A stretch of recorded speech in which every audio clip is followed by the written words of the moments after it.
दोस्तों, पिछले कुछ दिनों से ये बातें लगातार उठ रही हैं कि क्या सीएम योगी आदित्यनाथ इस्तीफा देने जा रहे हैं, क्या वो गोरखपुर लौटने जा रहे हैं, क्या वो केंद्र की राजनीति में एंट्री करने जा रहे हैं और उसके बाद उत्तर प्रदेश की कमान कोई और संभालेगा। इन तमाम सवालों के बीच में लग ये रहा है कि सीएम योगी आदित्यनाथ ने गुजरात लॉबी को डबल क्रॉस कर दिया है।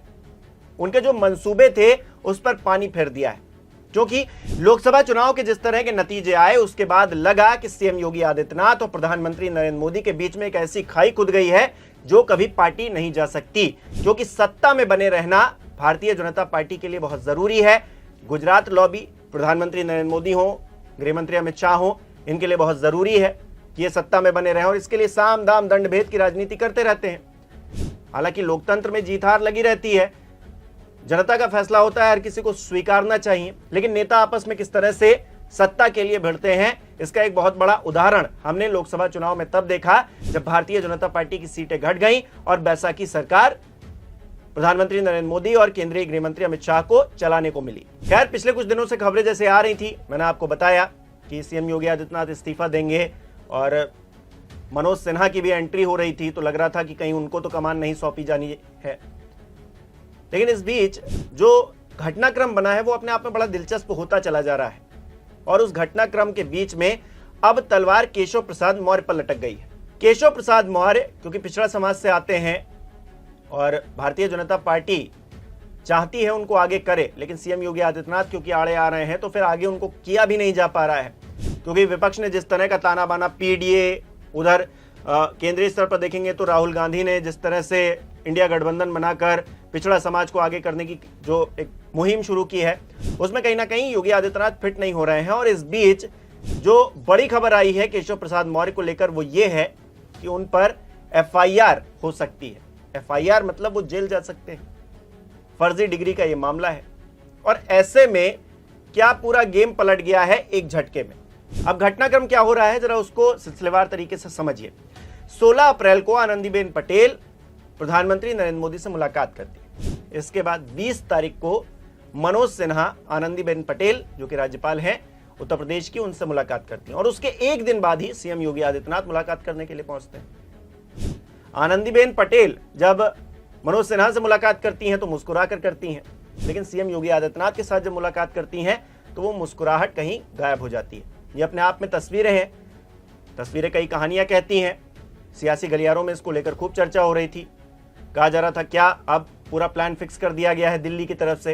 पहले आनंदीबेन पटेल की प्रधानमंत्री से मुलाकात, फिर मनोज सिन्हा की आनंदीबेन पटेल जो कि राज्यपाल हैं उनसे मुलाकात, उपराज्यपाल खुद हैं मनोज सिन्हा जम्मू कश्मीर के, और उसके बाद योगी आदित्यनाथ की मुलाकात आनंदीबेन पटेल से।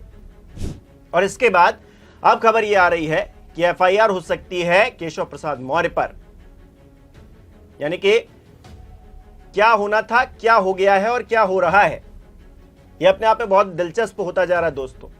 क्योंकि आपको याद होगा सीएम योगी आदित्यनाथ को अगर कोई टक्कर देता हुआ दिखाई दे रहा था तो वो केशव प्रसाद मौर्य थे। केशव प्रसाद मौर्य 2017 में सबसे बड़े दावेदार थे मुख्यमंत्री पद के। मनोज सिन्हा भी थे।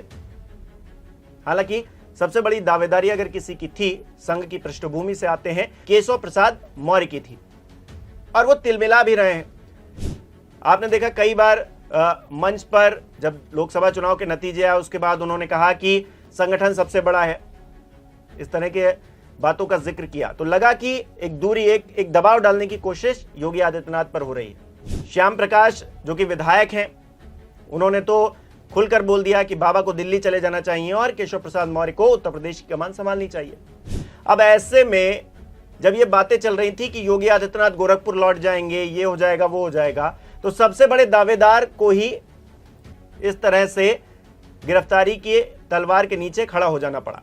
अब ये अपने आप में बड़ी दिलचस्प बात है कि जो टाइमिंग है, क्योंकि सियासत में टाइमिंग का बड़ा महत्व होता है। अब इस वक्त जब केशव प्रसाद मौर्य खुलकर बैटिंग कर रहे हैं और तमाम चीजें हो रही हैं उनके पक्ष में, तब उनकी गिरफ्तारी की बात होना, हालांकि ये ऑर्डर कोर्ट की तरफ से आया है, लेकिन टाइमिंग अपने आप में मायने रखती है।